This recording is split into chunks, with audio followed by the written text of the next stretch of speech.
तहरीक इंसाफ से आउट या दूर होने का ये मतलब तो नहीं कि आप जाहिर है आपकी सियासत पर नज़र नहीं होगी या तहरीक इंसाफ के साथ क्या चल रहा है इसका आपको नहीं पता होगा, मुज़ाकरात की कहानी से आप बखूबी वाकिफ़ होंगे। तो जो तहरीरी डिमांड्स कर रही है हुकूमत के, आपके जो मुतालबात हैं आप रिटन फॉर्म में दे आएँ। ये तहरीक इंसाफ इसको आपको क्या लगता है क्यों इसको डिले कर रही है? शुरू से आपको भी पता है कि दो ही मुतालबात, हमेशा ट्विटर हैंडल पर जो भी इमरान खान का था उस पर लिखे जाते थे कि दो मुतालबात हैं, इमरान खान की और सियासी कैदियों की रिहाई और जुडिशल कमीशन बना दें आप 9 मई पर 26 नवंबर पर। उसके बावजूद भी ये टाइम मांग रहे हैं कि इमरान खान से मिले और तहरीरी मुतालबा देने में रिलक्टेंट है। कोई वजह समझ में आती है आपको? मुझे तो ये वजह नहीं समझ में आ रही कि तहरीरी मुतालबे जो हैं वो मांगने की ज़रूरत क्या है। ये याद रखें कि ये असम्बली के अंदर मीटिंग्स हो रही हैं, स्पीकर साहब इसको प्रिजाइड करते हैं और असम्बली के जितने भी कॉन्फ्रेंस रूम है वो तमाम के अंदर जो है वो रिकॉर्डिंग होती है। तो अगर आपको कोई शक है कि वो मुतालबा करके बाद में मुकर जाएंगे तो वो तो रिकॉर्ड हो जाएगा, वो तो ऑन रिकॉर्ड आ जाएगा। प्लस जैसे आपने कहा इमरान खान साहब जो हैं एक से ज़्यादा दफ़ा खुद ज़ाती तौर पे, बाकी तो पार्टी ने कहा ही कहा, लेकिन इमरान खान खुद जो हैं वो रिपोर्टर्स से जब मिले हैं तो उन्होंने उनके सामने बताया कि जी उनके दो मुतालबात क्या हैं।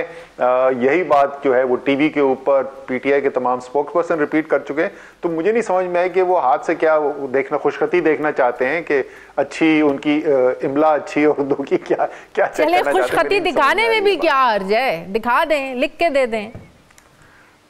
दिखा दे। मेरे ख्याल में ये सीरियस इशू नहीं है। और अगर ये बात की जा रही है तो इसका मतलब जो असल मामला है जिसकी वजह से बात आगे नहीं चल रही वो कुछ और है जिसकी बात नहीं की जा रही।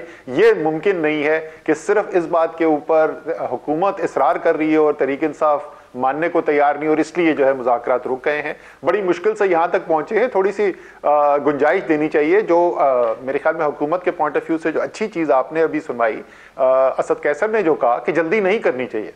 और अमूमन तौर पर तो ऐसा होगा कि आप जैसे आपने देखा भी कि डेडलाइन दी गई तहरीक इंसाफ की तरफ से 31 जनवरी तक की डेडलाइन है। तो ये खदशा हो सकता था कि तहरीक इंसाफ चाहेगी बहुत जल्दी जल्दी फैसले किए जाएं, लेकिन वो तो गुंजाइश स्पेस देने के लिए तैयार है। और दूसरी बात भी असद कैसर ने की वो बड़ी रीजनेबल बात है। मेरे ख्याल में कोई भी हुकूमती रुकन जो है, जैसे परवेज अशरफ साहब ने तायद की कि हाँ उन्होंने माना, जाहिर है जब उन्होंने कहा कि जब जरूरत पड़ेगी तो कर लेंगे बात एस्टैब्लिशमेंट से, इसका मतलब वो मान रहे हैं कि ऐसी बातें जरूर होंगी जिसमें एस्टैब्लिशमेंट से बात करनी पड़ेगी।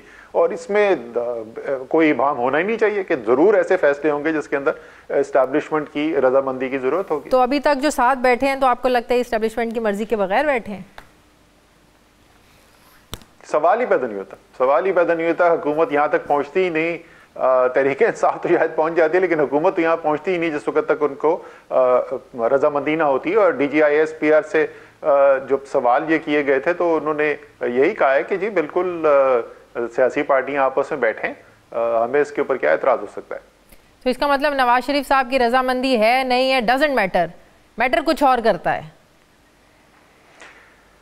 नहीं, नवाज शरीफ साहब की रजामंदी भी मेरे ख्याल में अहमियत रखती है। देखिए वो जो तमाम एक पैकेज बनेगा ना उसके अंदर मुख्तलिफ स्टेक होल्डर्स हैं और उसके अंदर स्टेक होल्डर हुकूमत, और हुकूमत के अंदर जाहिर है सबसे बड़ी जमात जो है वो इस वक्त ऑफिशियली जो इस वक्त बैठे हुए हैं असेंबली के अंदर वो मुस्लिम लीग नून है। और मुस्लिम लीग नून के कायद जो हैं, जब पार्टी का नाम ही मुस्लिम लीग नवाज है तो नवाज शरीफ से ज्यादा अहम तो कोई नहीं हो सकता ना। तो उनकी भी अहमियत है। एस्टैब्लिशमेंट के बिल्कुल इशूज होंगे जो जिनके बगैर आगे नहीं चला जा सकता। इसी तरीके से इमरान खान जो है वो स्टेक होल्डर है और इमरान खान की मर्जी के बगैर मुआहदा करना मुमकिन नहीं होगा। तो ये तो इसमें कोई शक ही नहीं कि ये तीनों जो हैं ये स्टेक होल्डर्स का असद कैसर साहब, पिछले दिनों हमने देखा जो 9 मई के जो लोग थे उनकी सजाएं भी जो हैं वो माफ़ होना शुरू हो गई। तो कहा जाने लगा कि ठंडी हवाएं जो हैं वो चलना शुरू हो गई हैं, रिलीफ का वक्त आ गया है। PTI के लोगों ने कहना शुरू कर दिया है कि हमारा मुस्कुराने का नहीं, हमारा कहके लगाने का वक्त आ गया है।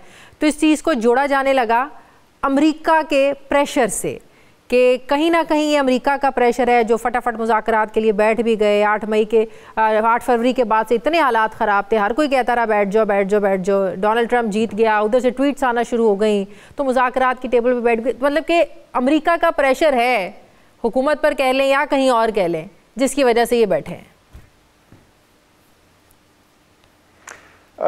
सच्ची बात है, मैं इसके ऊपर कमेंट नहीं कर सकता कि वाकई में प्रेशर है या नहीं है। जहन के अंदर प्रेशर ज़रूर होगा लेकिन ये याद रखा जाए कि अभी तक हुकूमत जो है वहाँ पर वो जो बाइडेन की हुकूमत चल रही है और 19 जनवरी तक जो बाइडन ही सदर होंगे अमेरिका के। 20 तारीख को इनॉग्रेशन होगी जिसके अंदर डोनाल्ड ट्रंप जो है वो दोबारा से अमेरिका के सदर बनेंगे।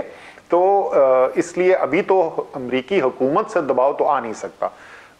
अमेरिकी हुकूमत के आने पे लोगों के जहन में, हुकूमत के जहन में कुछ खदशात हैं। उन खदशात की वजह से, और जाहिर है उन खदशात की एक वजह यह भी हो सकती है कि सिर्फ नहीं और भी बहुत से लोग हैं जो इसके ऊपर बात कर चुके हैं। उनकी जो सेक्रेटरी ऑफ स्टेट डिपार्टमेंट की जो स्पोक्स पर्सन जिनको अपॉइंट किया गया है, उनकी भी एज अ जर्नलिस्ट, वो जाहिर है एक सियासतदान के तौर पे नहीं, एक जर्नलिस्ट के तौर पे, एक सहाफ़ी के तौर पे उनकी जो है वो स्टोरीज जो हैं वो भी प्रिंट हुई हैं। तो उसकी वजह से आप, मतलब मैं बोला था एक लिहाज से अगर आप देखें तो कितने अफसोस की बात है कि इस वक्त तो वो इनफरादी सिटीजन्स है ना, शहरी हैं, उनके पास इस वक्त कोई ताकत इख्तियार भी नहीं। और अमेरिका के, और वो भी जो अपॉइंट होने जा रहे हैं वो सदर का लेवल नहीं है, वो काबीना का लेवल नहीं है, वो उससे नीचे का लेवल है।